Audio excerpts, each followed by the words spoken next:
Hi folks, welcome back to our YouTube channel. Today I'm going to take you around a run-out Defender 90. So when I say run-out, I mean it's one of the very last off the production line. It's only done 9,800 miles and it is absolutely mint. It's been very, very well looked after. It's come to us for a few modifications, the obvious being the panoramic glass. So a really cool conversion. We do quite a few of these. You can see the difference it makes. I don't really need to explain, but it's really sharp looking and it has other benefits. For example, it reduces the wind noise because you get rid of all the vents and stuff on the side and all the bits that aren't very aerodynamic. Pretty tricky to get a really good finish on it, but I think you'd agree we've got a really good finish on it. We do lots of them, so we're well practiced. It's all about the sealing around the edges and stuff like that. Makes a really big difference inside because it gives this real open feeling. Although you're only losing the window bars, I think you'd have to agree that's a totally different look out of that side window. We had these little fillet parts around here just to fill in the trim edge so everything looks nice and tidy. Not everybody does that, but lots of people do. We've soundproofed the top half of this vehicle, yeah, so that might sound a little bit strange, but actually there's a real good reason for that. As we've explained before, condensation build-up is a big problem in these Defenders. You've got no insulation in the roof, so the warm, moist air condensates behind the headliner. That then drips down and causes all of this to sag. So this customer, not too worried about the road noise, but he has opted to have the whole top half soundproofed and, more importantly, insulated in this case. So we've dropped all of this down, taken all of the interior trim out. We've used Dynamic Extreme from front to rear as a soundproofing, but we've then added a 6mm acoustic and thermo insulating foam behind that, and the reason for that is to get rid of that cold barrier or whatever you want to call it, and that stops the condensation, or certainly reduces the condensation build up by, I'd say, at least 95%. So it's a real big difference there. All the original trim has gone back in, but we've spent a lot of time making sure everything's really tidy and nice and beautifully put back together. We've had we've added black finishes to this. So in this case, customers opted for black rather than stainless steel brushed, which we normally go for, and they do look very nice, I have to say. If we come around to the front of the vehicle, we have added the stainless or the black finishes to the front, of course, to match the back with the black fittings.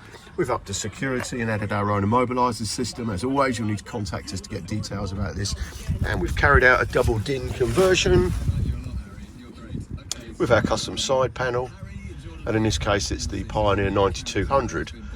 We use two different units, the Pioneer or the Alpine, depending on the client's usage of their phone. Really, the benefit of the Pioneer is that it still has a CD player, which is quite handy. Also has a tilt feature, which I like. As you can see, it's tilted up slightly, has wireless CarPlay and wireless Android Auto, whereas the Alpine only has the wireless CarPlay, but probably has a very slightly higher resolution display, which is pretty nice.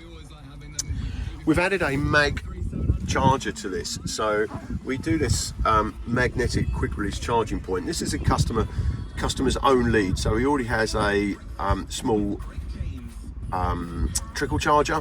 He's provided us with this lead, but we've added this connector to it, and that connector, if I can show you without climbing out, we've just set that into the front of the seat box there. So normally we'd sit it in the front of the front grille because it's waterproof and magnetic, but in this case it's been spec'd to go just down there.